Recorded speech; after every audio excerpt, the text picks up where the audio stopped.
Eu me escondi no armário para surpreender meu marido na nossa lua de mel. Mas quem entrou no quarto não foi ele. Foi um homem de preto que sabia exatamente onde eu estava. Ele me mostrou um áudio que fez meu mundo desabar. A voz do meu marido confessando que nosso casamento era uma farsa, que ele fingia me amar há 3 anos só para roubar a herança que meu pai me deixou. Pior ainda, ele planejava me internar num hospício para ficar com tudo. Naquele momento, escondida entre os casacos, tive que escolher entre gritar e morrer lentamente, ou ficar em silêncio e jogar o jogo dele, mas pelos meus termos. Mas antes de continuar, confira se você já está inscrito no canal e escreva nos comentários. De onde você está assistindo este vídeo? Adoramos saber até onde nossas histórias estão chegando. Meu nome é Helena, e aquele que deveria ser o dia mais feliz da minha vida se transformou no pior pesadelo que alguém poderia imaginar. Tudo começou de forma tão inocente, tão romântica na minha cabeça ingênua. Era a noite do meu casamento com André, o homem que eu amava há 3 anos, desde que meu pai faleceu, e eu me vi sozinha no mundo, tendo que assumir a construtora que ele construiu tijolo por tijolo. A cerimônia havia sido perfeita. O salão estava decorado com milhares de rosas brancas, minha flor favorita, e velas que criavam uma atmosfera mágica. Todos os nossos amigos, familiares e sócios da empresa estavam lá. André estava impecável no seu terno cinza, sorrindo para mim de um jeito que fazia meu coração disparar. Quando ele disse sim, senti que finalmente tinha encontrado alguém que me amava de verdade. Não pelo dinheiro ou pela empresa, mas por quem eu era. Agora estávamos na suíte presidencial do hotel, um quarto luxuoso com vista para a cidade toda iluminada. Pétalas de rosas cobriam a cama king size, champanhe gelada esperava numa bandeja de prata e o cheiro de jasmim pairava no ar. Era tudo perfeito demais, quase irreal. André tinha descido para buscar nossas malas que ficaram no carro. Enquanto esperava, fiquei olhando meu reflexo no espelho. O vestido de noiva ainda estava impecável, meu cabelo preso num coque elegante com pequenas flores brancas. Eu parecia uma princesa de conto de fadas. E foi aí que tive aquela ideia travessa. Por que não fazer uma surpresinha para ele? Imaginei a cena. André entrando no quarto, me procurando, ficando confuso, até que eu pularia de dentro do armário para abraçá-lo. Seria divertido, romântico, uma memória engraçada para contar no futuro. Sem pensar muito, abri as portas do enorme closet embutido. Era espaçoso, com prateleiras dos 2 lados e cabides com roupões de banho do hotel. Tinha espaço de sobra para eu me esconder lá dentro. Entrei, me agachei um pouco para ficar mais confortável e fechei as portas, deixando apenas uma fresta mínima para eu poder espiar. Meu coração batia acelerado, mas era de excitação. Eu me sentia como uma criança fazendo uma travessura. Imaginava o rosto de André quando não me encontrasse, a confusão dele. Seria perfeito. Fiquei ali, na escuridão quase completa, respirando devagar para não fazer barulho. O cheiro de madeira envernizada do armário se misturava com o perfume floral do quarto. Alguns minutos se passaram. Ouvi o elevador chegando no andar, passos no corredor. Meu sorriso aumentou. Ele estava voltando. O som do cartão eletrônico deslizando na fechadura me fez prender a respiração. A porta se abriu. Passos firmes entraram no quarto. Contei mentalmente até 3, preparada para pular e gritar, surpresa! Mas algo me fez parar. Através da fresta do armário, vi quem havia entrado. Não era André. O homem era alto, vestia roupas completamente pretas, calça jeans escura, jaqueta de couro e um boné que escondia parte do rosto. Meu sangue gelou. Um assaltante. Tinha que ser. Alguém que sabia que a suíte estava ocupada por recém-casados ricos. Minha primeira reação foi tampar a boca com as 2 mãos para não gritar. Meu corpo inteiro começou a tremer. Rezei para que ele pegasse alguma coisa de valor e fosse embora sem me notar. Talvez ele nem abrisse o armário. Talvez eu tivesse sorte. Mas o que aconteceu em seguida destruiu qualquer esperança. O homem não foi até a cômoda onde estavam as joias que eu tinha tirado. Não olhou para a cama, nem para a mesa onde estava a bolsa cara que ganhei de presente. Ele fechou a porta do quarto com calma, trancou por dentro e caminhou diretamente na direção do armário. Direto para onde eu estava. Era como se ele soubesse, como se tivesse vindo aqui exatamente para me encontrar. Minhas pernas estavam bambas, meu coração batia tão forte que eu tinha certeza que ele conseguia ouvir. Lágrimas começaram a descer pelo meu rosto, borrando a maquiagem. Quando ele abriu as portas do armário de uma vez, sem hesitar, eu quase desmaiei de medo. A luz do quarto entrou de repente, me cegando por um segundo. Quando meus olhos se ajustaram, vi o rosto dele. Traços duros, uma cicatriz pequena perto da sobrancelha esquerda, olhos castanhos que me encaravam com uma intensidade assustadora. Ele levou um dedo aos lábios, pedindo silêncio.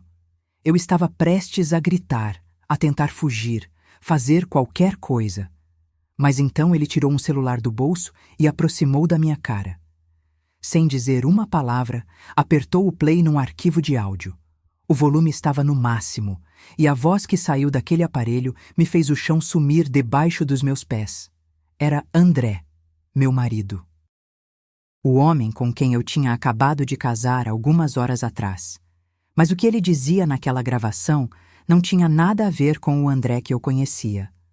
A voz era fria, calculista, cruel. Ele estava rindo, mas era uma risada que eu nunca tinha ouvido antes, debochada, sem um pingo de afeto. Finalmente casei com a idiota, ele disse na gravação, e meu estômago revirou. 3 anos fingindo que eu me importava com aquela chorona. 3 anos aguentando ela falar do paizinho morto, da empresa, das responsabilidades. Eu mereço um Oscar por essa atuação. Outra voz se juntou à dele. Uma voz feminina, melosa, que eu reconheci na hora. Era Camila. A melhor amiga que André tinha desde a faculdade. A menina doce que sempre vinha jantar em casa, que me ajudou a escolher as flores do casamento, que eu tratava como se fosse minha irmã. Você foi perfeito, amor, ela disse. E meu mundo desabou completamente. Mas não aguento mais ter que fingir que sou só sua amiga. Quando a gente vai poder ficar junto de verdade? André respondeu com aquela mesma risada cruel. Calma, meu bem. Daqui a uns 4 meses, no máximo, ela vai estar internada num hospital psiquiátrico e eu vou ter controle total da empresa e do dinheiro. A mãe dela morreu doida de depressão, então vai ser fácil convencer todo mundo que Helena herdou a mesma loucura. Meu corpo inteiro estava tremendo. Lágrimas escorriam sem parar. Eu queria gritar, queria que aquilo fosse mentira, um pesadelo do qual eu ia acordar. Mas a voz continuava, implacável. Vou começar hoje mesmo, André continuou. Já comprei os remédios certos, vou colocar pequenas doses na comida e na bebida dela. Aos poucos ela vai começar a ter alucinações, ataques de pânico, vai parecer que está pirando de vez. Todo mundo vai ver. E quando ela estiver bem fragilizada, eu peço a interdição judicial, assumo tudo, esvazio as contas da construtora, me divorcio e a interno. Simples assim. E depois a gente vai viver em Paris, igual você prometeu? Camila perguntou, com uma voz manhosa. Claro, meu amor. Longe dessa cidade, longe de tudo. Só eu, você e o dinheiro da família dela. A Helena vai apodrecer num hospício sem nem saber o que aconteceu. O áudio terminou. O silêncio que veio depois foi ensurdecedor. Eu desabei no fundo do armário, entre os sapatos e as caixas. Minhas pernas não me sustentavam mais. Soluços incontroláveis saíam da minha garganta. Tudo em que eu acreditava, tudo o que eu sentia, era mentira. André nunca me amou. Camila nunca foi minha amiga. Os últimos 3 anos da minha vida foram uma farsa elaborada para me destruir e roubar tudo o que meu pai construiu. O homem de preto guardou o celular e se agachou na minha frente. Não me tocou, manteve uma distância respeitosa, mas seus olhos estavam fixos nos meus. Foi então que ouvi a voz verdadeira de André no corredor, assobiando alegremente. Ele estava voltando. A maçaneta da porta se mexeu, mas a corrente de segurança que o homem tinha colocado impediu que abrisse completamente. Helena, por que trancou a corrente, amor? Tá tudo bem? A voz do meu marido era doce, carinhosa, exatamente como sempre foi. Mas agora eu sabia que era tudo teatro. O homem de preto me olhou fundo nos olhos e sussurrou, sua voz baixa e firme. Você tem duas escolhas. Primeira, grita agora, faz um escândalo, confronta ele sem provas organizadas e com os nervos à flor da pele. Ele vai dizer que o áudio é falso, que você tá histérica, e o plano dele de te fazer parecer louca começa hoje mesmo. Ele vai te destruir devagar. Segunda opção, você seca essas lágrimas, sai desse armário e finge que nada aconteceu. Você entra no jogo dele, mas nos nossos termos. Hoje à noite você vai ser a esposa perfeita que ele espera. E enquanto isso, eu te ajudo a preparar o contra-ataque. A gente destrói ele com a mesma crueldade que ele reservou para você. André bateu na porta de novo, um pouco mais alto. Helena, você tá me ouvindo? O homem continuou. Escolhe, Helena. Grita e perde tudo agora, ou fica em silêncio e ganha a guerra depois. Mas decide rápido. Eu olhei para aquele estranho, para aquele homem que apareceu do nada no meu quarto e sabia coisas que ninguém deveria saber. Meu instinto dizia para confiar nele. Porque a alternativa era aceitar que eu estava sozinha, que André tinha vencido antes mesmo da luta começar. Respirei fundo, limpei o rosto com as costas das mãos e assenti. Eu escolhi lutar. O homem acenou com a cabeça na direção do banheiro, indicando que eu deveria lavar o rosto antes de sair. Enquanto eu me levantava com as pernas ainda trêmulas, ele se moveu silenciosamente em direção à varanda, escondendo-se atrás das cortinas pesadas de veludo. Antes de desaparecer completamente, nossos olhares se cruzaram mais uma vez. Havia algo naqueles olhos que me dava força, uma promessa silenciosa de que eu não estava sozinha. Entrei no banheiro e fechei a porta devagar. Abri a torneira no máximo para abafar qualquer som e me apoiei na pia de mármore. Meu reflexo no espelho era assustador. Rímel escorrido, olhos vermelhos e inchados, o rosto pálido como se tivesse visto um fantasma. De certa forma, eu tinha visto. O fantasma do homem que eu pensava conhecer. Lavei o rosto repetidas vezes com água gelada. Cada respingo parecia me trazer um pouco mais de volta à realidade. Peguei a nécessaire de maquiagem e corrigi o que pude. Base para esconder a palidez, corretivo sob os olhos, um pouco de blush para parecer menos cadavérica. Respirei fundo várias vezes, tentando controlar os tremores que ainda percorriam meu corpo. Você consegue, sussurrei para meu reflexo. Pelo papai, pela empresa, por tudo que ele construiu, você consegue fazer isso. Quando finalmente saí do banheiro, forcei minhas pernas a funcionarem normalmente. Atravessei o quarto, removi a corrente da porta e abri.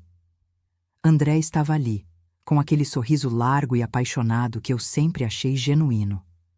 Agora, cada curva daquele sorriso me dava náusea.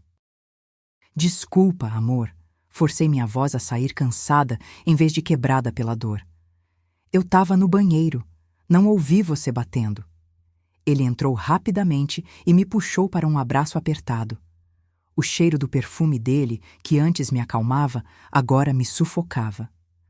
Cada músculo do meu corpo queria se afastar, mas eu me forcei a permanecer ali. Pensei que você tinha desmaiado ou algo assim. Assustei, ele disse, beijando meu cabelo. Não tranca a corrente de novo, tá? Agora a gente é marido e mulher, não precisa mais desses protocolos. Marido e mulher. As palavras soavam como uma sentença de morte. Tá, consegui responder, me afastando delicadamente. Desculpa, é que tô tão cansada, foi um dia longo. André examinou meu rosto por um segundo e meu coração quase parou. Será que ele percebeu algo? Mas então ele sorriu novamente, daquele jeito que eu costumava achar encantador. Você tá tremendo, tá com frio? Ele perguntou, tocando minha bochecha.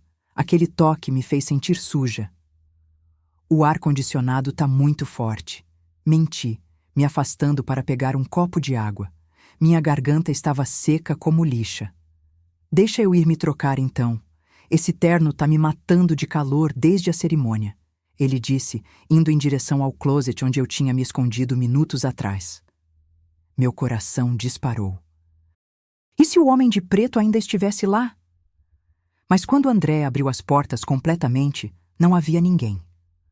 Olhei discretamente para a varanda. A cortina balançava levemente e percebi que a porta de vidro estava entreaberta. Ele tinha escapado por ali. Enquanto André procurava uma roupa mais confortável, virado de costas para mim, meus olhos foram automaticamente para a mesinha de cabeceira. O celular dele estava ali, com a tela acesa. Uma notificação nova tinha chegado. Inclinei-me ligeiramente, o suficiente para ler. O nome do contato me fez o estômago revirar. Camila, melhor amiga. Mas a mensagem não tinha nada de amigável. Boa sorte na sua estreia como marido hoje, meu amor. Não esquece das vitaminas especiais para ela. Quanto antes começar, mais rápido a gente fica junto para sempre. Te amo. As palavras meu amor, vitaminas especiais e aquele coração vermelho eram como facadas. Era a confirmação visual do que eu tinha ouvido no áudio. Não havia mais espaço para dúvidas, para esperanças de que tudo fosse um mal-entendido terrível. Apertei o tecido do vestido de noiva com tanta força que senti as unhas cravarem nas palmas das mãos através do tecido. Uma raiva quente começou a ferver dentro de mim, misturada com a dor. Mas lembrei das palavras do homem de preto, silêncio e vitória. André se virou, já com uma camiseta confortável, e me viu perto do celular. Franziu a testa. Alguém te ligou, amor? Ele perguntou, pegando o aparelho rapidamente. Forcei minha expressão a permanecer inocente. Não, só acendeu a tela por um segundo. Acho que era alguma notificação do grupo da família. Ele olhou a tela e eu vi seus lábios se curvarem num sorriso discreto enquanto lia a mensagem de Camila. Depois bloqueou o aparelho e guardou no bolso. A Camila mandando parabéns de novo. Ele mentiu sem pestanejar. Aquela menina não para de mandar mensagem o dia todo. Aquela menina, a amante dele. A mulher que ajudou a planejar minha destruição enquanto fingia ser minha amiga. Ele se sentou na cama e deu tapinhas no lugar ao lado dele. Vem cá, vamos conversar sobre a lua de mel. Pensei que a gente podia ir para a Grécia. O que acha? Sentei ao lado dele, mantendo uma distância sutil. Parece lindo, mas será que dá para eu sair agora? A empresa está num momento delicado. Justamente por isso você precisa relaxar, ele disse, passando o braço pelos meus ombros. Você tem que cuidar da sua saúde mental, Helena. Eu não quero que você acabe como sua mãe. Aquelas crises de ansiedade que ela tinha, a depressão, essas coisas são genéticas, sabia? Ali estava. Ele já começando a plantar as sementes, já preparando o terreno para quando eu começasse a pirar por causa das drogas que ele ia me dar. Eu sei, respondi baixinho, alimentando a narrativa que ele precisava acreditar. Às vezes eu fico com medo de acabar assim também. Eu o senti relaxar ao meu lado. Estava feliz em me ouvir falar desse medo. Ele pensava que estava no controle total da situação. A noite se arrastou de forma torturante. Tive que aguentar André falando sobre nosso futuro juntos, sobre os filhos que teríamos, sobre como ele ia cuidar de mim.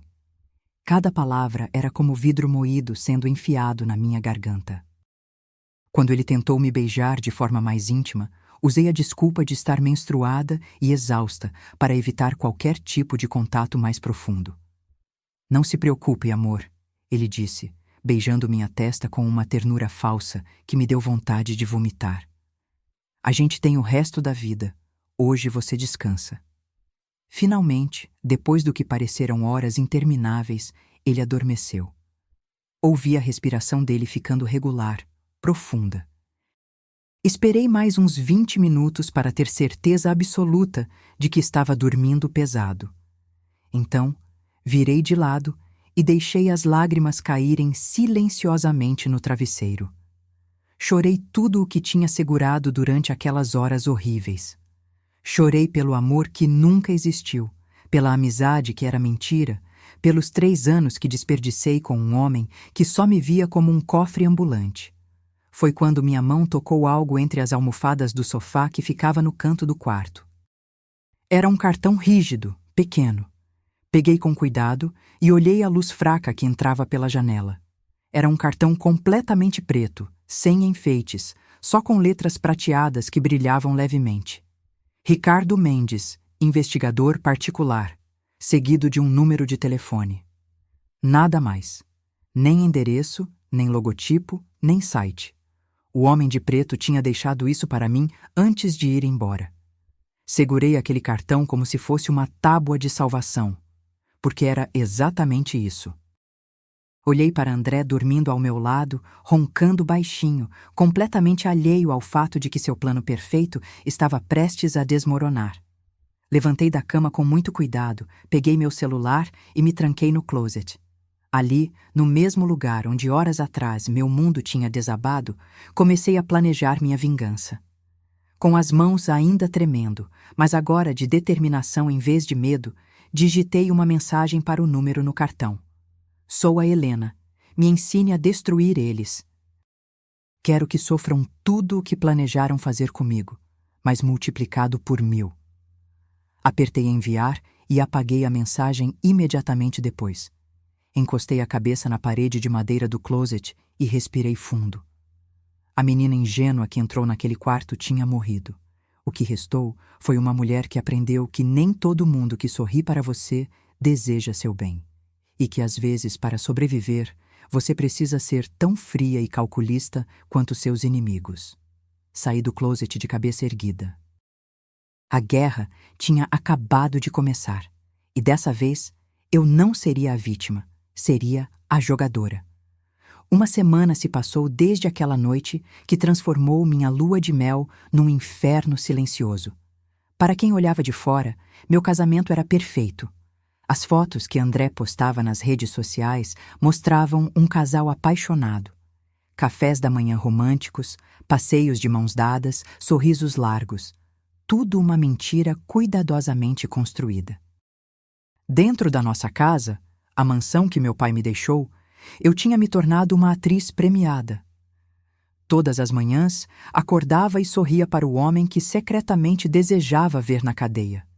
Deixava que ele me beijasse, que me chamasse de meu amor, enquanto por dentro uma repulsa crescente tomava conta de cada fibra do meu ser. Naquela manhã específica, o sol entrava pelas janelas enormes da sala de jantar, fazendo tudo parecer aconchegante e feliz. André devorava o café da manhã que a empregada tinha preparado, comentando sobre o trabalho, sobre como estava ansioso para começar a participar mais ativamente da construtora. Eu mexia no meu mingau de aveia sem apetite. Não conseguia comer quase nada desde aquela noite. Não por tristeza, por nojo. Nojo de estar ali, fingindo normalidade, quando tudo o que eu queria era gritar a verdade na cara dele. Você quase não tem comido essa semana, Helena, André disse, com uma falsa preocupação na voz. Tá tudo bem? Ainda tá cansada do casamento? Levantei os olhos para ele e forcei uma expressão frágil. Minha cabeça não para de doer. Acho que é o estresse de voltar ao trabalho, de ter que lidar com tudo sozinha. Vi um brilho nos olhos dele. Satisfação. Ele achava que eu estava começando a rachar. Viu? Eu disse que você estava se pressionando demais, ele respondeu, segurando minha mão por cima da mesa. Aquele toque me dava arrepios de nojo. Saúde mental é importante, amor. Você lembra como sua mãe era, né? As dores de cabeça, a ansiedade. Eu não quero que você siga o mesmo caminho que ela. Ele usava a memória da minha mãe como arma, como ferramenta de manipulação, e eu tinha que engolir aquela raiva toda e continuar com a farsa. Eu sei, sussurrei baixando a cabeça. Tenho medo de acabar como ela.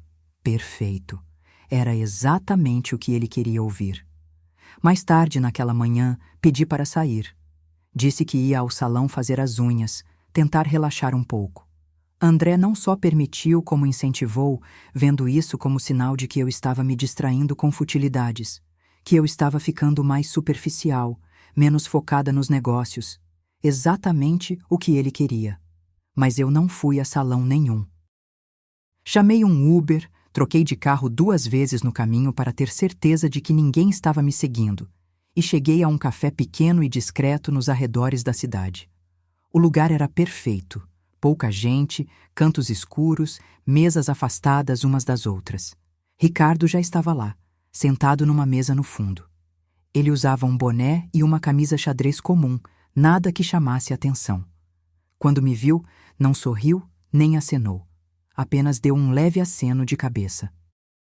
Sentei na frente dele, e ele imediatamente empurrou um envelope grosso e marrom pela mesa. Aqui estão os resultados da investigação que você pediu, ele disse em voz baixa. Sobre a morte do seu pai. Minhas mãos tremeram quando peguei o envelope. Meu pai tinha morrido há 1 ano num acidente de carro. A polícia disse que os freios falharam. Caso encerrado. Mas depois de descobrir a verdade sobre André, comecei a desconfiar de tudo. Abri o envelope devagar. Dentro havia fotos do carro destruído do meu pai, laudos técnicos e, o que fez meu sangue gelar, extratos bancários. Ricardo apontou para algumas linhas específicas. Transferências da conta pessoal do André para um tal de Beto, mecânico com ficha criminal. R$50 mil, 2 dias antes do acidente. Cobri a boca com a mão, sentindo a bile subir na garganta. Você está dizendo que o André mandou sabotar os freios do carro do seu pai? Ricardo completou, sem emoção na voz. Seu pai se recusou a emprestar dinheiro para ele cobrir dívidas de apostas online. O André estava devendo quase R$300 mil para agiotários. Matar seu pai e casar com você rapidamente era a solução perfeita. As lágrimas vieram sem que eu pudesse controlar. Não eram lágrimas de tristeza. Eram de uma raiva tão profunda, tão visceral, que doía fisicamente. Ele matou meu pai. Sussurrei, apertando os papéis com força. Ele assassinou meu pai por dinheiro. E agora quer fazer o mesmo com você, Ricardo disse, sem suavizar a verdade. Só que de um jeito diferente. Ele quer te destruir psicologicamente, te trancar num hospício e ficar com tudo. Olhei para aquele homem que tinha aparecido na minha vida como um fantasma. Quem você é? Por que está me ajudando? Ricardo ficou em silêncio por um momento, como se estivesse decidindo quanto me contar. Seu pai me contratou 3 meses antes de morrer. Ele desconfiava do André, achava que tinha algo errado. Eu não consegui juntar provas a tempo. Quando ele morreu, eu sabia que não tinha sido acidente, mas não tinha como provar. Fiquei de olho em você desde então. Quando soube que você ia casar com aquele verme, decidi agir. Você me deve lealdade por causa do meu pai, concluí.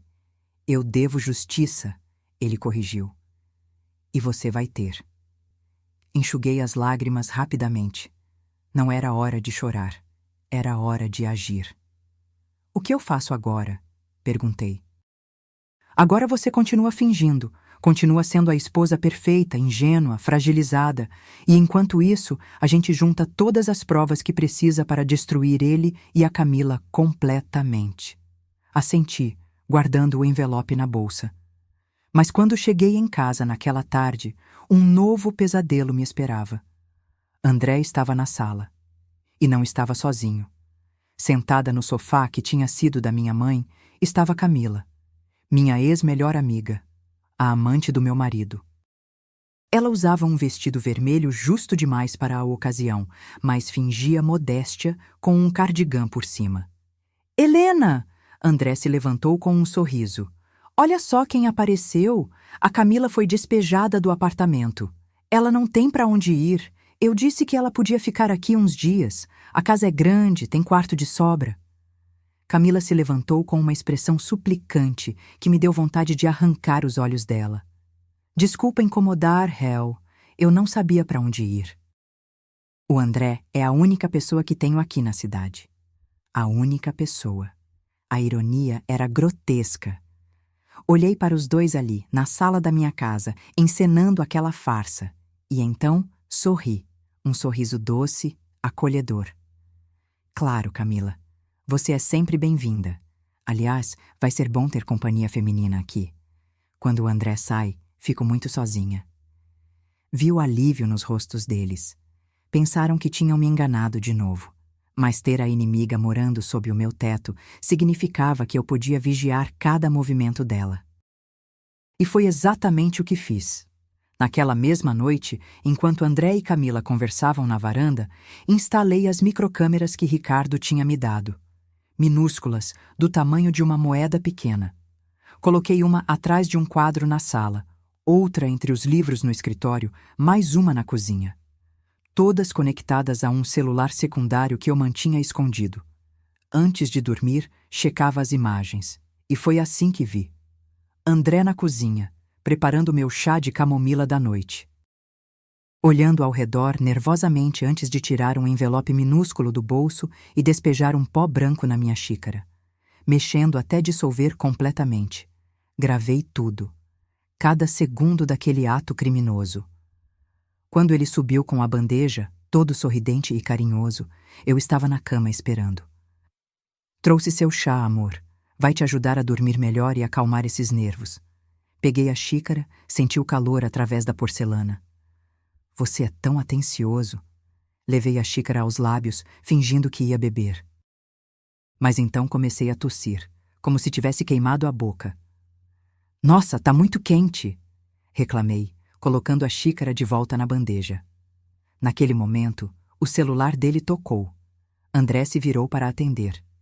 E naquele segundo, despejei quase todo o conteúdo da xícara no vaso de plantas que tinha ao lado da cama. O líquido foi absorvido pela terra e pelas pedrinhas decorativas. Quando ele desligou e se virou, eu estava tomando o último gole. Tem um gosto estranho hoje, comentei. É normal. As ervas medicinais sempre têm um gosto meio amargo, ele respondeu, satisfeito ao ver a xícara quase vazia. Deitei na cama, fingindo cansaço. Ele se deitou ao meu lado, me abraçou por trás. Tive que reunir toda a minha força de vontade para não me afastar com nojo. A partir daquele dia, comecei a construir a imagem de uma mulher que estava lentamente perdendo o controle.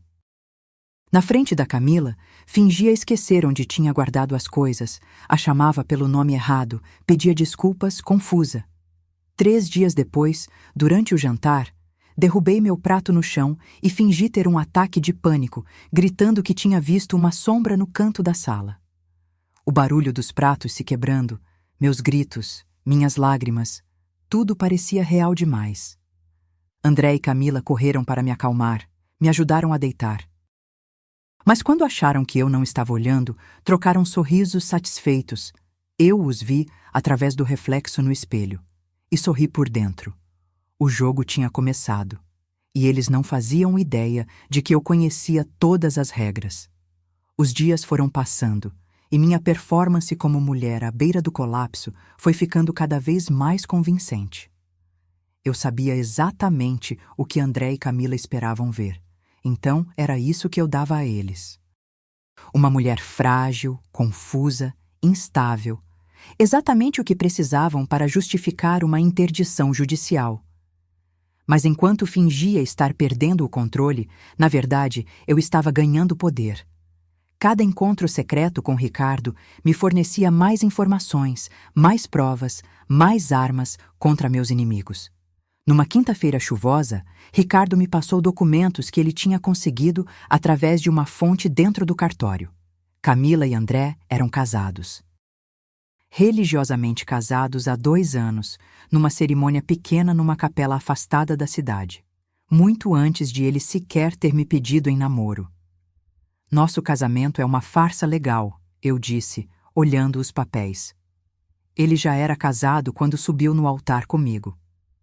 Tecnicamente, o casamento religioso não invalida o civil, mas prova má-fé, Ricardo explicou. E junto com tudo mais que temos, é mais uma bomba.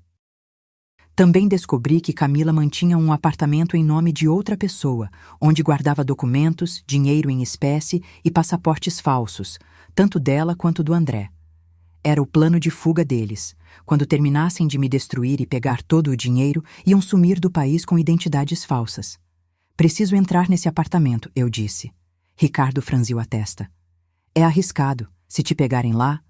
Não vão me pegar, eu interrompi. Você vai me ensinar como. E ele ensinou.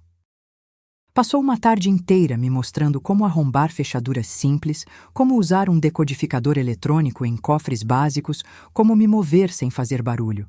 A oportunidade veio numa sexta-feira. Camila anunciou que ia passar o dia todo num spa. André tinha uma reunião de negócios. Na verdade, uma aposta em corrida de cavalos que Ricardo tinha confirmado. Ambos estariam ocupados por horas.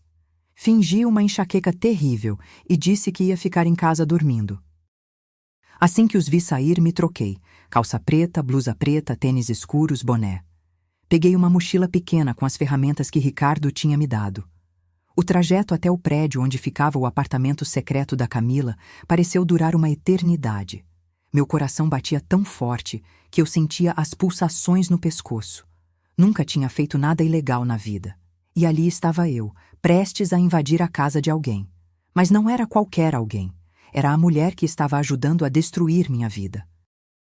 Usei o cartão de acesso clonado que Ricardo tinha conseguido. O prédio era velho, a segurança frouxa. Subi as escadas em vez do elevador. Menos câmeras. 12º andar. Apartamento 1207. O corredor estava vazio e silencioso. Coloquei luvas de látex, peguei a gazua e trabalhei na fechadura. Minhas mãos tremiam tanto que demorei o dobro do tempo que deveria. Suor escorria pelas minhas costas. Finalmente, o clique. A porta abriu. Entrei rápido e fechei atrás de mim. O apartamento cheirava a mofo e poeira. Móveis cobertos com lençóis brancos. Aspecto de abandono. Fui direto para o quarto, seguindo as instruções detalhadas que Ricardo tinha me dado. Atrás de um guarda-roupa embutido, entre caixas de sapatos velhas, estava o cofre. Pequeno, de metal cinza, com teclado digital. Peguei o decodificador eletrônico da mochila. Minhas mãos tremiam tanto que quase deixei cair. Conectei o aparelho ao teclado do cofre. Números começaram a piscar na tela, testando combinações. 1 minuto, 2, 3. Vamos, vamos, vamos! Sussurrei para mim mesma, olhando nervosamente para a porta. Finalmente, luz verde. Um bip suave. A porta do cofre se abriu. Lá dentro, maços de dinheiro em espécie, joias e, exatamente o que eu procurava, uma pasta plástica transparente cheia de documentos. Peguei a pasta com mãos trêmulas e abri. Passaportes falsos com fotos do André e da Camila, mas com outros nomes. Certidão de casamento religioso, datada de 2 anos atrás. Extratos bancários mostrando transferências suspeitas. Contratos de compra de propriedade no exterior. Era ouro. Era tudo o que eu precisava. Fotografei cada documento com meu celular, tirando várias fotos de ângulos diferentes para garantir que ficasse tudo legível. Depois, guardei os originais na minha mochila. Ia levar tudo, não deixar nada para trás. Estava fechando o cofre quando ouvi o som de um cartão sendo passado na fechadura da porta da frente. Alguém estava entrando no apartamento. Meu sangue gelou. Olhei ao redor desesperada. Não tinha janela no quarto, não tinha saída alternativa. A única opção era o guarda-roupa. Fechei o cofre rapidamente, joguei a mochila para dentro do guarda-roupa e entrei atrás, fechando a porta quase completamente. Deixei só uma fresta minúscula para poder ver. Passos entraram no apartamento. Reconheci a voz imediatamente. Camila. Ela estava ao telefone, brava. O spa estava fechado para reforma, André. Ninguém me avisou. Resolvi vir aqui pegar umas roupas. Ela entrou no quarto. Meu coração batia tão alto que eu tinha certeza de que ela ia ouvir. Prendi a respiração. Camila se aproximou do guarda-roupa. Sua mão tocou a maçaneta. Foi quando uma sirene ensurdecedora começou a tocar. O alarme de incêndio do prédio inteiro disparou, junto com uma gravação automática ordenando evacuação imediata. Camila soltou a maçaneta, tapando os ouvidos. Que merda é essa agora? Ela pegou a bolsa e saiu correndo do apartamento, seguindo o fluxo de vizinhos assustados que já enchiam o corredor. Esperei alguns segundos, saí do guarda-roupa e desci pela escada de emergência no meio da confusão. Ninguém prestou atenção numa mulher de boné e máscara no meio do caos. Quando cheguei na rua, vi um carro preto com o motor ligado. Entrei. Ricardo estava ao volante.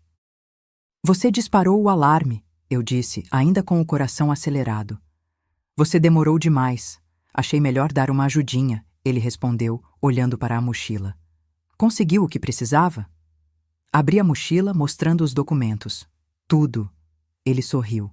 A primeira vez que eu via uma expressão genuína de satisfação no rosto dele. Perfeito. Agora vem a melhor parte. Qual? A parte em que a gente começa a destruir eles financeiramente antes de mandar para a cadeia. E foi exatamente isso que fizemos. Como herdeira legítima e presidente da construtora, eu tinha acesso a contas que André nem sabia que existiam. Contas de investimento, aplicações, fundos que meu pai tinha deixado em meu nome antes de morrer. Com a ajuda do consultor financeiro antigo do meu pai, um homem leal que odiava André, comecei a mover ativos. Pequenas transferências, espaçadas no tempo, para não acionar alarmes. Dinheiro que ia para contas no exterior, não vinculadas publicamente a mim. Enquanto isso, Ricardo armou uma cilada financeira perfeita para André. Usando intermediários, criaram uma oportunidade de investimento falsa. Um empreendimento imobiliário numa área de proteção ambiental. Lucrativo demais para ser verdade, mas André mordeu a isca sem hesitar. Numa terça à noite, ele chegou em casa eufórico, com uma pasta cheia de papéis. Helena, amor, olha isso. Uma oportunidade incrível. Só preciso da sua assinatura como presidente da empresa para liberar o investimento inicial. Vai triplicar nosso patrimônio em 6 meses. Olhei para os papéis, fingindo dúvida. Tem certeza que é seguro? Absoluta, ele mentiu. Já verifiquei tudo. Você confia em mim, né?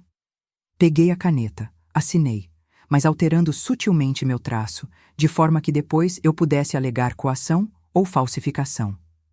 André não percebeu nada.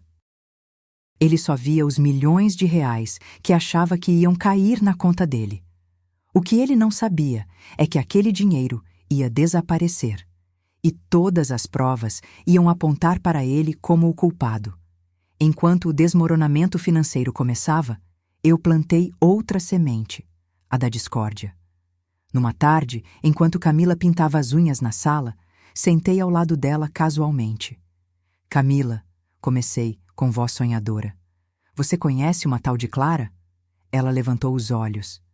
Clara? Não. Por quê? É que ontem à noite o André estava falando dormindo de novo. Ele tem feito isso direto. Mas ontem foi estranho.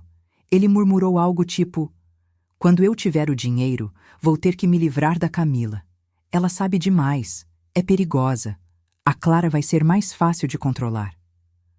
O vidro de esmalte quase caiu da mão dela. Clara tinha sido namorada do André na faculdade, e Camila sempre teve ciúmes doentios dela. Você deve ter ouvido errado, ela disse, mas a voz saiu trêmula. Talvez, dei de ombros. Mas pareceu bem claro. Enfim, deve ter sido só um sonho dele. Me levantei e saí, deixando-a com aquela pulga atrás da orelha. Naquela noite, as câmeras escondidas capturaram uma briga feia entre eles no quarto de hóspedes. Camila acusando André de querer trocá-la por Clara, de planejar se livrar dela assim que tivesse o dinheiro. Ele negando, gritando que ela era paranoica, que estava ficando louca de ciúmes. A discussão terminou com uma porta batendo e Camila chorando sozinha. Assisti tudo do meu quarto, pelo celular, com um sorriso frio nos lábios. Ver meus inimigos se destruindo entre si era quase tão satisfatório quanto destruí-los eu mesma. Quase. O plano de André estava chegando ao seu clímax. Ele não podia mais esperar os 4 meses que tinha planejado inicialmente. As dívidas de jogo estavam apertando, os agiotários cobrando com ameaças cada vez mais pesadas. Ele precisava da minha interdição judicial agora. Precisava assumir o controle da empresa e esvaziar as contas antes que tudo desmoronasse. Então, ele acelerou tudo.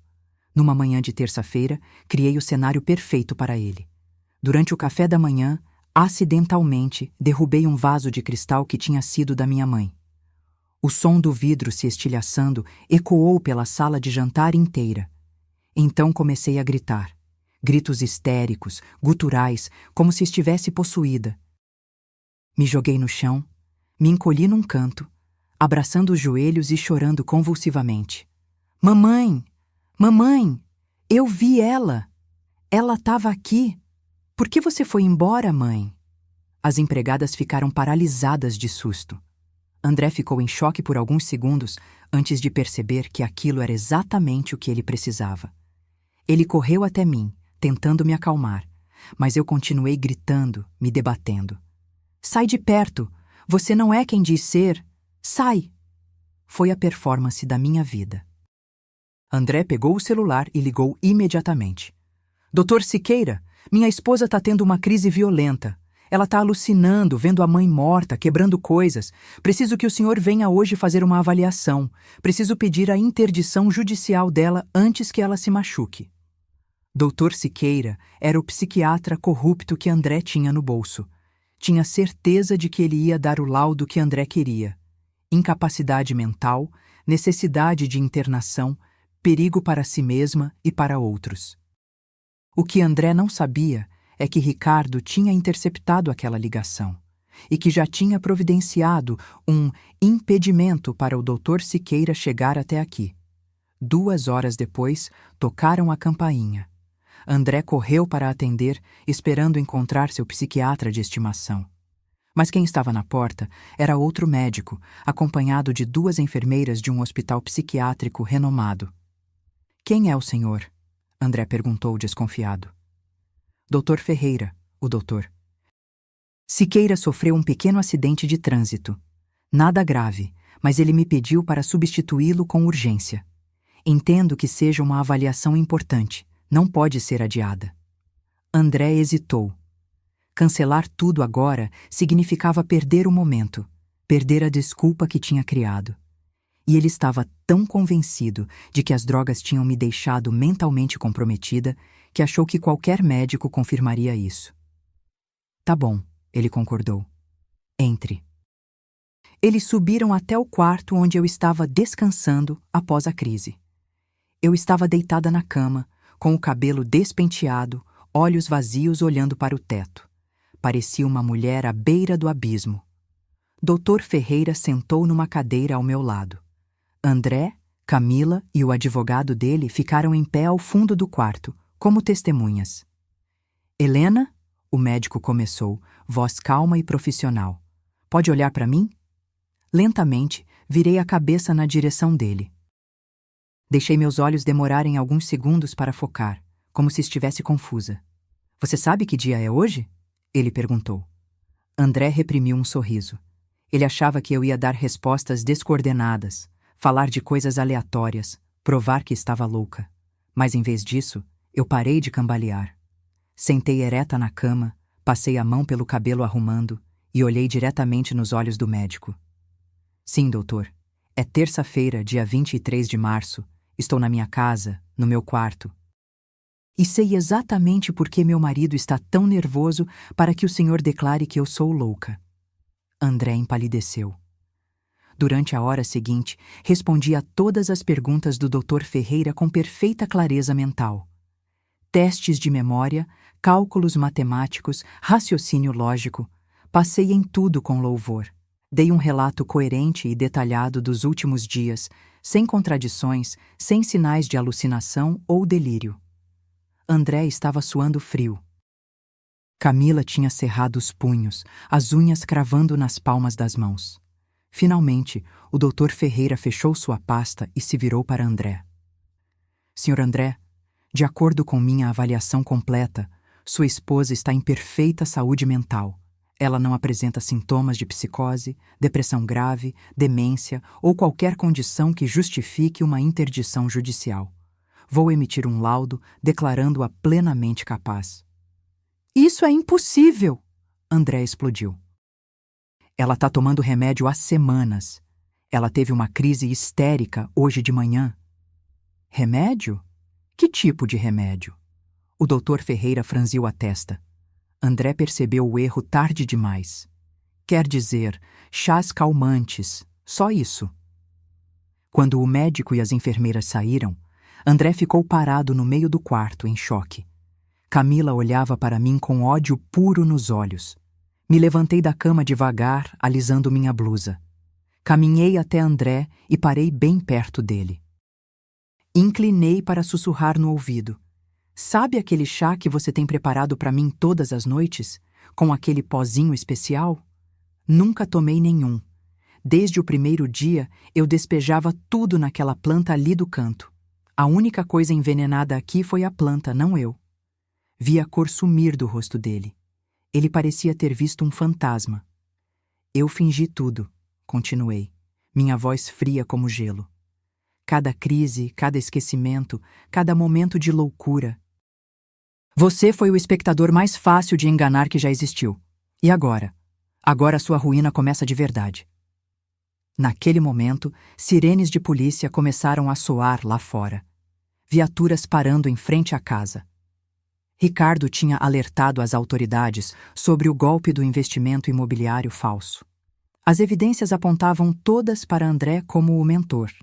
Olhei pela janela e vi policiais saindo dos carros. Virei para André com um sorriso. Ah, e tem visita para você. Tudo culminou na festa de aniversário de 60 anos da construtora. Era um evento enorme, realizado no salão de festas mais luxuoso da cidade. Políticos, grandes empresários, investidores internacionais, jornalistas, todos estavam lá. O salão estava deslumbrante. Lustres de cristal, mesas decoradas com arranjos de flores brancas e douradas, um palco com telão gigante para as apresentações institucionais. Eu entrei no salão de braços dados com André. Usava um vestido azul marinho elegante, joias discretas.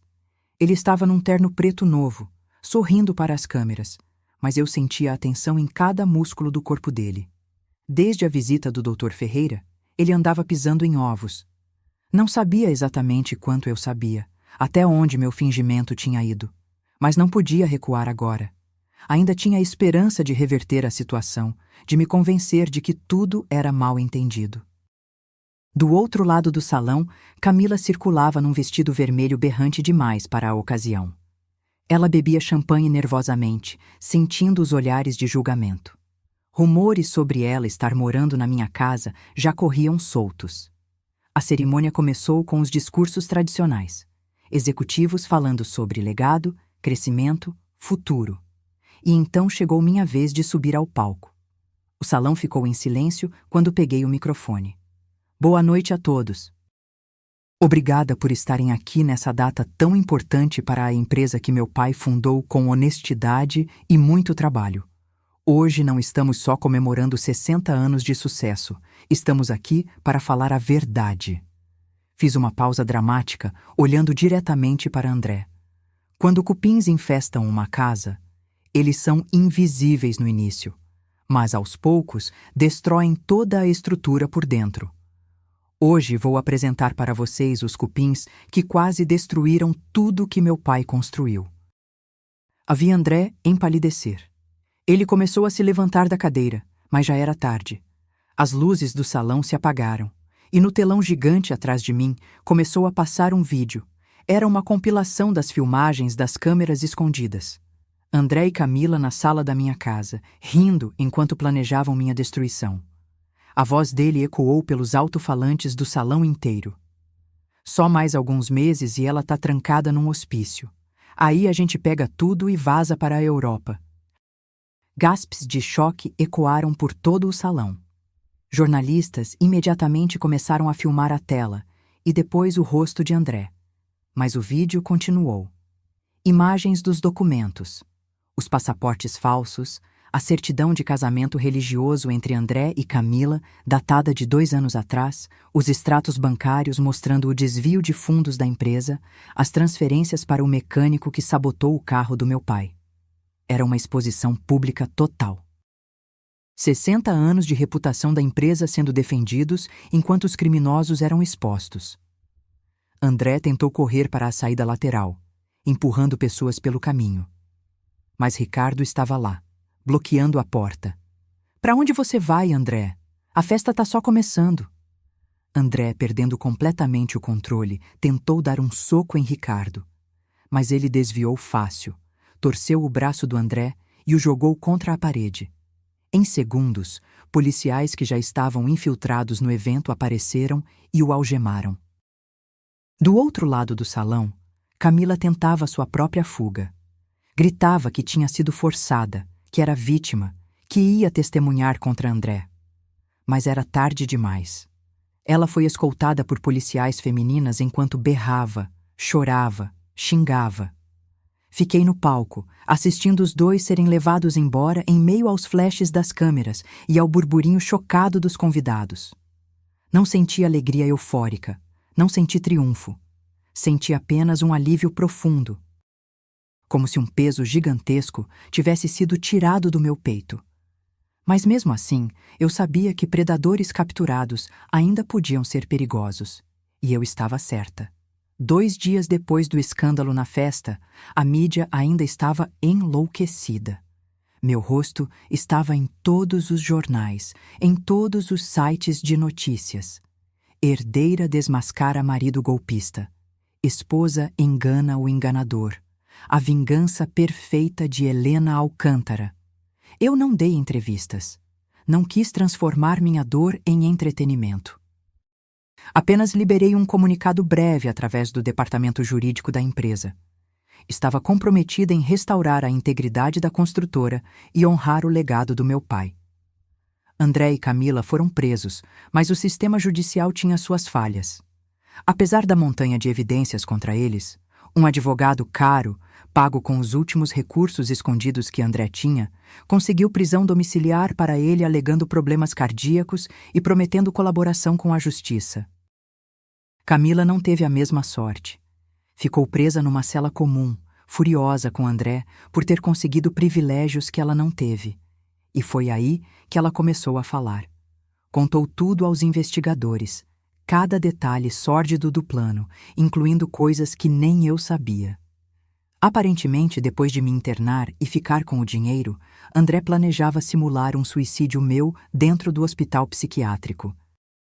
Fazer parecer que eu tinha me enforcado com um lençol, encerrando definitivamente qualquer chance de eu voltar a ameaçar os planos dele. Quando Ricardo me contou isso, senti um frio percorrer minha espinha. Não era só meu dinheiro que ele queria, era minha vida também. André, enquanto isso, estava praticamente falido. Suas contas foram bloqueadas, seus bens apreendidos. Ele estava num motel barato na periferia, se escondendo de repórteres e dos cobradores de suas antigas dívidas de jogo. Mas o ódio dele não tinha diminuído, se algo tinha aumentado. Numa noite de tempestade, a segurança da minha casa, que eu tinha reforçado bastante depois do escândalo, detectou uma invasão. As câmeras mostraram uma figura pulando o muro nos fundos, onde a trepadeira criava um ponto cego. Era André. Ele entrou pela janela da cozinha, quebrando o vidro com um pé de cabra. O som da chuva forte abafou o barulho. Ele conhecia cada canto daquela casa. Afinal, tinha sido dele por um tempo também. Sabia onde as câmeras estavam, onde os seguranças faziam ronda. Subiu as escadas em direção ao meu quarto e carregava uma arma. Mas o que ele não sabia é que Ricardo estava lá. Tinha ficado na casa desde o escândalo, vigiando, prevendo exatamente que André poderia tentar algo desesperado. Quando André atravessou a sala, as luzes se acenderam de repente. Ricardo estava sentado numa poltrona, calmo, a mão perto da cintura onde mantinha sua própria arma. "Para onde você pensa que está indo?" Ricardo perguntou tranquilamente. André girou, apontando a arma para ele. As mãos tremiam visivelmente, o rosto vermelho de raiva e talvez bebida. "Sai da frente, isso é entre eu e minha mulher." "Sua mulher?" Ricardo soltou uma risada seca. "Você nunca foi casado com ela de verdade. Você já tinha outra esposa, lembra?" Cala a boca! André gritou, o dedo no gatilho. Ricardo se levantou devagar, mantendo as mãos visíveis. Acabou, André. A polícia tá vindo. Camila te entregou completamente. Desiste e para de piorar sua situação. Foi quando eu apareci no topo da escada. Tinha acordado com o barulho das vozes. André. Minha voz saiu firme, sem medo. Ele olhou para cima, me viu, e algo nele quebrou completamente. Começou a subir as escadas, a arma apontada para mim. Você destruiu tudo, tudo. Minha vida acabou por sua culpa. Sua vida acabou por culpa das suas próprias escolhas, respondi, não me movendo do lugar. Você matou meu pai. Planejou me matar também. E ainda acha que é a vítima? Venha aqui, a gente vai morrer junto. Ele estava completamente descontrolado. Ricardo começou a subir as escadas atrás dele, mas André ouviu e disparou um tiro para trás sem nem mirar. A bala acertou a parede, ricocheteou, fazendo Ricardo se abaixar. Aproveitei aquele segundo de distração para correr. Não para dentro do quarto para me trancar, mas para a varanda. Sabia que uma porta de madeira não ia me proteger de uma bala. A chuva me encharcou imediatamente quando sai. O vento estava forte, frio, cortante. Recuei até a grade da varanda tocar minhas costas. Não tinha para onde ir. Lá embaixo, a escuridão do jardim e do asfalto molhado. André apareceu na porta de vidro, completamente encharcado também, a arma apontada para meu peito.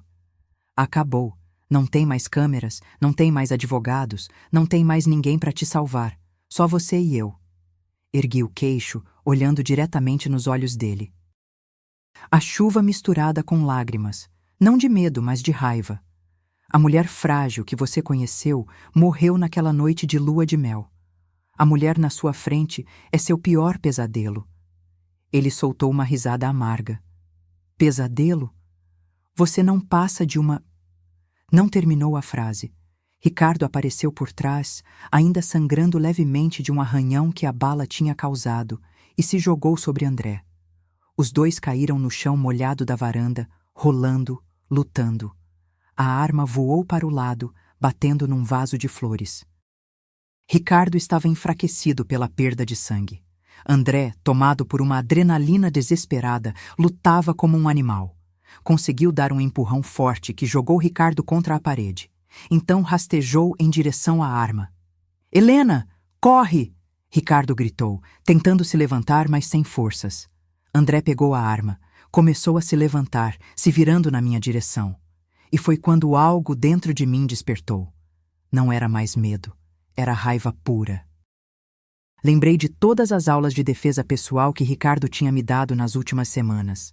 Lembrei do meu pai, da minha mãe, de tudo que eles construíram e que esse homem tentou destruir. Antes que André conseguisse se posicionar completamente, corri na direção dele e dei um chute frontal com toda a força que tinha. Meu calcanhar acertou bem no estômago dele. O chão estava encharcado. Ele perdeu o equilíbrio, tropeçou para trás, bateu na grade baixa da varanda, aquela grade minimalista e moderna que ele mesmo tinha insistido em instalar, e caiu. O grito dele enquanto despencava ficou gravado na minha memória para sempre. O baque foi horrível. Primeiro ele atingiu o capô do carro de Ricardo, que estava estacionado embaixo, depois rolou e caiu no calçamento de pedra. Silêncio. Só a chuva caindo. Fiquei parada, agarrada na grade, respirando ofegantemente. Olhei para baixo. André estava caído numa posição antinatural, uma das pernas claramente quebrada. Ele se mexia, gemia de dor, mas estava vivo. Ricardo apareceu ao meu lado, apoiando-se na parede. Colocou a mão no meu ombro. Você fez o que tinha que fazer, ele disse baixinho. Legítima defesa. Ao longe, sirenes. A polícia que Ricardo tinha chamado assim que detectou a invasão finalmente chegou. Luzes azuis e vermelhas refletindo nas fachadas molhadas. Descia até a entrada da casa devagar. Meus joelhos estavam bambos, meu corpo tremia. Não de medo, mas da descarga de adrenalina. Paramédicos e policiais invadiram o local. Alguns atendiam Ricardo, outros preparavam André, algemado, para ser levado ao hospital da prisão. Me aproximei dele na maca. André gritava de dor, a perna numa angulação grotesca, coberto de lama e sangue. Peguei minha aliança de casamento e a tirei do dedo. Olhei para ela uma última vez, aquele anel que simbolizava uma mentira, uma traição, 3 anos desperdiçados. Joguei a aliança no peito dele. Ela bateu nos botões da camisa dele com um tilintar metálico. "Fica com ela", disse, minha voz fria e firme. "Pode vender para comprar cigarros ou macarrão instantâneo na cadeia, porque a partir de hoje, nenhum centavo do dinheiro do meu pai vai chegar nas suas mãos. Você foi apagado da história desta família." Ele tentou falar, xingar, me amaldiçoar. Mas as palavras morreram na garganta dele quando viu meus olhos. Pela primeira vez, ele sentiu medo de verdade, medo da mulher que tinha subestimado. Quando a ambulância levou André e as viaturas partiram, fiquei parada na entrada da casa, ainda sob a chuva que começava a diminuir. Ricardo se aproximou, com o braço enfaixado pelos paramédicos. "Dói muito?" perguntei. Ele deu um sorriso cansado.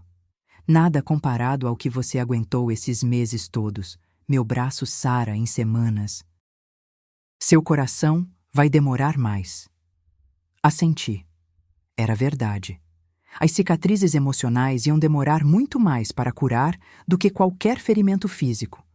Mas pela primeira vez em muito tempo, respirei fundo sem sentir aquele peso esmagador no peito. Cheirava a terra molhada, a ar limpo depois da tempestade. Cheirava a liberdade. 6 meses se passaram desde aquela noite. 6 meses de reconstrução, de cura, de aprender a confiar de novo. Não nos outros necessariamente, mas em mim mesma. O julgamento de André e Camila foi um dos mais acompanhados pela mídia do ano. O tribunal ficava lotado todos os dias, com jornalistas, curiosos e até pessoas que se identificavam com minha história, mulheres que tinham sido enganadas, manipuladas, quase destruídas por parceiros sem escrúpulos. André compareceu ao julgamento numa cadeira de rodas. A perna dele nunca se recuperou completamente da queda. Ele estava magro, grisalho, aparentando muito mais do que seus 38 anos. As brigas constantes que arrumava na prisão, combinadas com a má alimentação e o estresse, tinham destruído sua aparência de galã confiante. Camila estava irreconhecível também. Sem maquiagem, com o cabelo simples, roupas básicas, o olhar que antes fingia doçura agora mostrava apenas amargura e ódio. O promotor apresentou montanhas de evidências. Os vídeos das câmeras escondidas, os documentos falsos, os extratos bancários, os laudos técnicos sobre o carro do meu pai. O depoimento do mecânico Beto, que tinha feito acordo de delação premiada e confessou ter sabotado os freios. As testemunhas se revezaram. Empregadas que tinham visto comportamentos suspeitos, o consultor financeiro do meu pai que confirmou as movimentações estranhas. O Dr. Siqueira, o psiquiatra corrupto, que também tinha feito acordo e admitiu que ia dar um laudo falso, me declarando incapaz.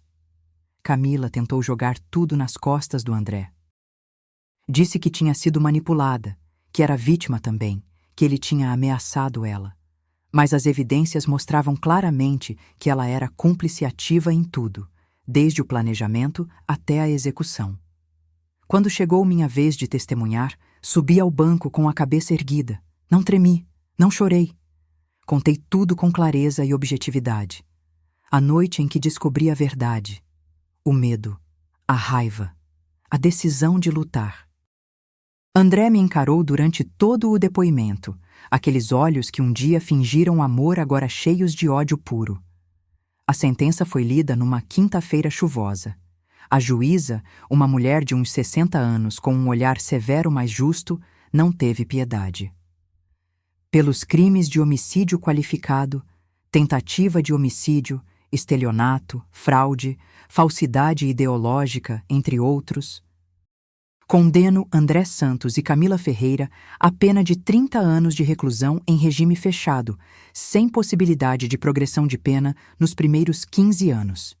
Camila explodiu em gritos, amaldiçoando a juíza, André, a mim. Foi arrastada para fora aos berros, enquanto os seguranças a continham. André apenas baixou a cabeça. Lágrimas silenciosas caíram no colo dele. Não sei se era remorso ou só autocomiseração, e honestamente, não me importava. Saí do tribunal cercada por repórteres, mas meu advogado me guiou rapidamente até o carro. Não dei declarações. Não precisava. A justiça tinha falado por mim. A vida voltou lentamente ao normal, ou a um novo normal, pelo menos. Assumi completamente o controle da construtora. Expurguei o conselho de diretores de todos os cúmplices e conhecidos do André. Trouxe pessoas competentes, éticas, que realmente se importavam com o legado da empresa. Implementei novos controles internos, auditorias rigorosas, transparência total. A empresa que meu pai construiu estava em boas mãos de novo. No mundo corporativo, ganhei uma reputação.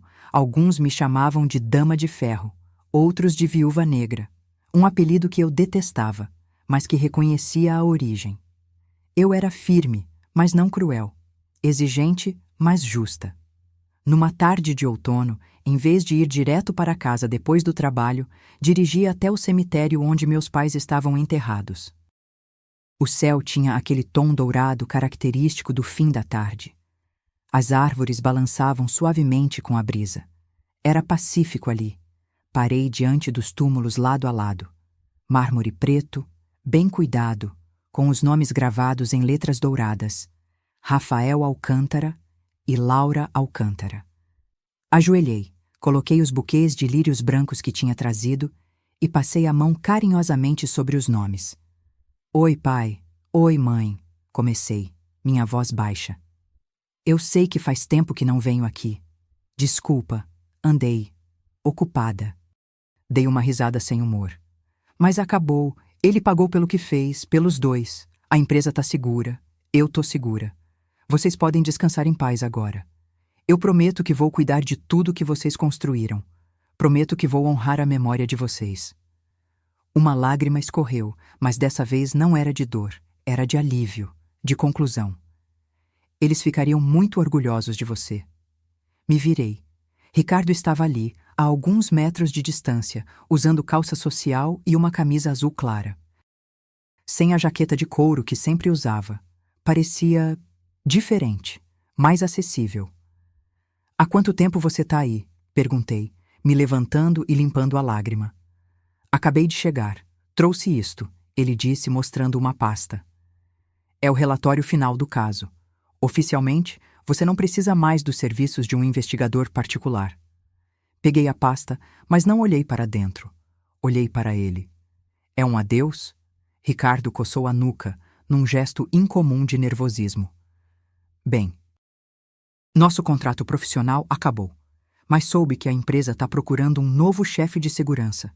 E por acaso eu estou pensando em sair do trabalho solo e ter algo mais estável. Dei um sorriso pequeno. É mesmo? E quais são as qualificações do candidato? Experiência em investigação, proteção pessoal e uma dedicação meio obsessiva em manter você segura, ele respondeu, e pela primeira vez vi um sorriso genuíno no rosto dele. Ah, e disponibilidade para jantares. Se a chefe estiver interessada. Meu coração deu um pequeno salto. Não era amor, ainda não. Era muito cedo para isso, e eu tinha aprendido a não me entregar facilmente. Mas era algo, uma possibilidade, uma porta se abrindo. Acho que a chefe pode considerar a proposta, respondi. Mas tem que passar por um período de experiência longo, muito longo. Justo, ele concordou. Ficamos ali, lado a lado, olhando para os túmulos dos meus pais enquanto o sol se punha. Obrigada, disse baixinho. Por tudo, por aparecer naquela noite, por me ajudar a lutar, por não me deixar desistir. Você não precisava de mim para ser forte, Ricardo respondeu. Você só precisava perceber que já era. Voltei para casa naquela noite sentindo algo que não sentia há muito tempo. Esperança. A mansão não me sufocava mais. Eu a redecorei completamente. Mudei móveis, pintei paredes, troquei cortinas. Apaguei qualquer vestígio da presença de André. Subi até o quarto principal, meu quarto, e abri as portas do closet. Olhei para dentro, para o espaço onde tudo tinha começado, onde eu tinha me escondido para fazer uma surpresa romântica e acabei descobrindo a verdade mais brutal da minha vida. Aquele lugar não me assustava mais. Era só um closet, e eu não era mais aquela menina assustada, encolhida no escuro. Peguei o cartão de visitas preto de Ricardo, que ainda guardava numa caixinha na penteadeira. Passei o dedo sobre as letras prateadas. Não ia jogar fora. Era uma lembrança. De que eu tinha caído num abismo, mas tinha conseguido escalar de volta. De que tinha sido traída da pior forma possível, mas tinha transformado essa dor em força. Guardei o cartão de volta e me deitei na cama. Desliguei as luzes, deixando apenas o abajur aceso. Fechei os olhos e, pela primeira vez em muito, muito tempo, dormi profundamente. Sem medo, sem pesadelos. Sem me preocupar que alguém fosse tentar me envenenar ou me machucar durante a noite. A porta para o meu passado doloroso estava fechada, e a porta para um futuro que eu ia construir nos meus próprios termos estava aberta. 2 anos se passaram desde aquela noite na varanda. 2 anos de reconstrução, crescimento e descobertas sobre quem eu realmente era quando não estava sob a sombra de ninguém. A construtora Alcântara estava melhor do que nunca.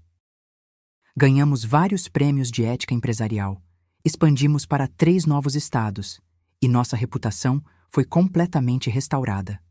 Não era mais a empresa daquela mulher que foi enganada pelo marido. Era a empresa que lidera o mercado com integridade e inovação. Eu tinha me tornado referência. Fui convidada para palestras, entrevistas, painéis sobre liderança feminina.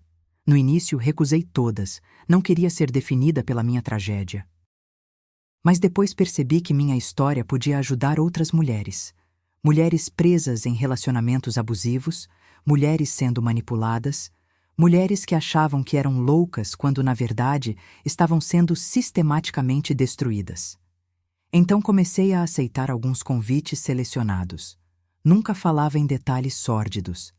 Falava sobre reconhecer sinais de manipulação, sobre confiar nos seus instintos, sobre a diferença entre amor real e controle disfarçado de cuidado. Ricardo tinha aceitado oficialmente o cargo de chefe de segurança da empresa 6 meses depois do julgamento. Trabalhar juntos todos os dias criou uma dinâmica interessante. Ele continuava sendo discreto, profissional, mas havia uma intimidade crescente entre nós. Jantares ocasionais se tornaram mais frequentes.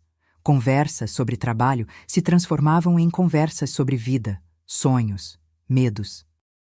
Ele me contou sobre a filha dele que morava com a ex-esposa em outro estado, sobre como se tornou investigador depois de sair da polícia, sobre as cicatrizes, físicas e emocionais, que carregava.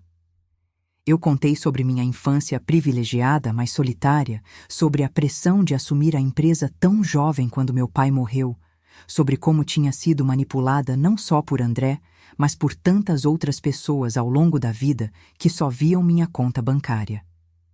Não foi um romance de conto de fadas. Foi lento, cauteloso, construído sobre honestidade brutal e confiança conquistada dia após dia.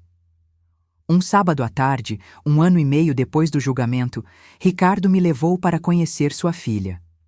Isabela tinha 9 anos, cabelos cacheados, olhos curiosos. Ela me avaliou com aquela franqueza típica de criança. "Você é a namorada do meu pai?" Perguntou sem rodeios enquanto comíamos sorvete num parque. Ricardo quase engasgou. Eu ri. "Sou amiga do seu pai", respondi honestamente. "Uma amiga muito próxima, mas a gente tá vendo no que isso pode se transformar." Ela pareceu aceitar a resposta. "Você é bonita, mais bonita que a última namorada dele." "Isabela!" Ricardo protestou vermelho. Passei o resto da tarde vendo pai e filha interagirem. A ternura dele com ela, a paciência, o amor incondicional. Era tão diferente de tudo que eu tinha visto com André, porque era real. Naquela noite, quando deixamos Isabela na casa da mãe dela, Ricardo me levou até meu carro. Desculpa se ela foi direta demais, ele disse. Eu gostei, respondi sinceramente. Ela é incrível. Você é um pai incrível. Ele ficou em silêncio por um momento, então perguntou: E você? Quer ser mãe algum dia? A pergunta me pegou desprevenida. Era algo que eu tinha evitado pensar. André tinha destruído tantos dos meus sonhos sobre família, sobre futuro. Eu não sei, admiti. Acho que sim. Mas só se for com a pessoa certa. Alguém que veja filhos como filhos. Não como peões ou extensões de ego. Concordo completamente, Ricardo disse, e algo no tom dele me disse que aquela não era uma conversa hipotética. 6 meses depois, nós oficializamos o relacionamento. Não teve pedido dramático ou grande gesto.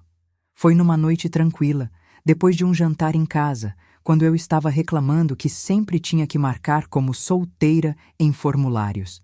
Tecnicamente você é divorciada, Ricardo comentou. O casamento foi anulado por fraude. Tecnicamente nunca foi válido, corrigi. Então você é solteira mesmo. Mas não me sinto solteira, me sinto acompanhada. Ricardo sorriu. Você está tentando ter uma conversa aqui? Talvez. Então vamos facilitar. Helena Alcântara, você quer ser minha namorada oficial? Com direito a foto de casal em rede social, apresentação formal para amigos e discussão sobre quem escolhe o filme no Netflix? Ri. Quando você coloca assim, fica difícil recusar. E não recusei. Meses depois, numa manhã comum de segunda-feira, recebi uma ligação inesperada. Era da diretora do presídio onde Camila cumpria pena. Senhora Alcântara? Camila Ferreira pediu para falar com a senhora. Ela disse que é importante. Meu primeiro instinto foi recusar. Não queria ver aquela mulher nunca mais na vida. Mas a curiosidade falou mais alto. Está bem, eu vou. 3 dias depois, estava sentada numa sala de visitas fria e estéril, esperando. Quando Camila entrou, escoltada por uma guarda, quase não a reconheci. Ela tinha engordado bastante. O cabelo estava grisalho nas raízes, cortado curto de forma irregular. Tinha uma cicatriz nova no rosto. Aparentemente, tinha se envolvido numa briga com outra detenta. Sentou do outro lado da mesa de metal, sem me olhar nos olhos no início. Obrigada por vir, ela disse, voz rouca. Não achei que você viria. Eu também não.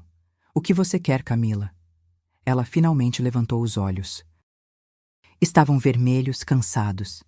Pedir desculpas. Soltei uma risada sem humor. Desculpas? Você ajudou a matar meu pai.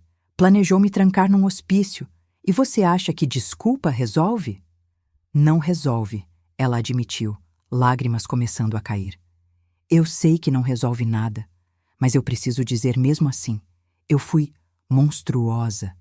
Eu me tornei um monstro por ganância, por inveja, porque achei que merecia a vida que você tinha. Você tinha sua própria vida. Poderia ter construído qualquer coisa. Mas escolheu destruir a minha. Eu sei, ela soluçou. E eu pago por isso todos os dias. Aqui dentro, você não faz ideia do inferno que é. As outras detentas sabem o que eu fiz. Elas me odeiam. Eu apanho, sou humilhada. Não tenho um dia de paz. E eu mereço tudo isso. Fiquei em silêncio, observando-a desmoronar. Não senti satisfação. Não senti pena também. Só vazio. Camila, falei finalmente. Eu aceito o seu pedido de desculpas. Não porque te perdoo. Não sei se vou conseguir perdoar algum dia. Mas porque carregar ódio por você só envenena minha vida. Você já não faz mais parte da minha história. É só uma nota de rodapé. Um aviso do que pode acontecer quando você confia nas pessoas erradas. Ela assentiu, limpando as lágrimas. Como tá o André? Perguntei surpresa com minha própria curiosidade. Pior que eu, ela disse amargamente. Ele tá num presídio de segurança máxima. Arranjou briga com a gangue errada lá dentro. Perdeu 4 dentes, ficou com uma costela quebrada que não soldou direito. Ninguém respeita ele. Chamam ele de playboyzinho falido. Ele escreveu pra mim mês passado. Uma carta patética pedindo que eu ainda o amasse, que quando a gente saísse daqui poderíamos recomeçar. E você? Rasguei a carta. Não quero mais nada com aquele homem. Ele destruiu minha vida tanto quanto destruiu a sua. Levantei para ir embora. Helena, Camila me chamou. Você é feliz agora? Parei. Me virei para olhá-la uma última vez. Estou aprendendo a ser. E isso já é mais do que vocês dois nunca me permitiram. Saí daquele presídio e não olhei para trás. 6 meses depois, numa noite estrelada de verão, Ricardo me levou até a cobertura do prédio da empresa.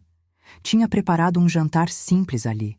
Luzes de Natal penduradas, uma mesa pequena com velas, música suave tocando no celular. Que ocasião é essa? Perguntei, sorrindo. Nenhuma ocasião especial. Só queria fazer algo legal para você. Jantamos conversando sobre tudo e nada, sobre o novo projeto da empresa, sobre as férias que estávamos planejando com Isabela, sobre a nova série que estávamos assistindo. Quando terminamos de comer, ele ficou em silêncio por um momento. Então disse: "Eu te amo." Meu coração parou. Era a primeira vez que ele dizia essas palavras. "Eu sei que você pode não estar pronta para dizer de volta", continuou. "E tudo bem. Só queria que você soubesse. Não é por gratidão ou por admiração profissional. É porque você é a pessoa mais incrível que já conheci. Forte, mas gentil. Determinada, mas justa. Você me faz querer ser um homem melhor." Lágrimas encheram meus olhos, mas eram lágrimas boas. "Eu também te amo", sussurrei. Demorei para aceitar, porque tinha medo de ser enganada de novo. Mas você me mostrou que nem todo mundo que diz "eu te amo" tá mentindo. Ele se levantou, veio até mim e me beijou. Suave, respeitoso, real. Pela primeira vez, um beijo não vinha carregado de manipulação ou segundas intenções. Era só amor. Aquela noite, olhando as estrelas com Ricardo ao meu lado, percebi que tinha finalmente fechado o ciclo. A garota que se escondeu no armário para fazer uma surpresa romântica estava morta. Mas da dor dela, do terror dela, nasceu uma mulher que sabia seu valor, que não aceitava migalhas disfarçadas de amor, que não tinha medo de lutar pelo que era dela. Construí um império. Derrubei meus inimigos. Encontrei amor verdadeiro. E mais importante, encontrei a mim mesma. E essa versão de mim que sobreviveu ao inferno e saiu mais forte do outro lado, era a minha maior conquista. Agora, se você gostou dessa história, clica em se inscrever e me diz nos comentários qual parte te deixou de queixo caído. Ah, e não esqueça de se tornar membro para ter acesso a vídeos exclusivos que não posto aqui. Te espero lá.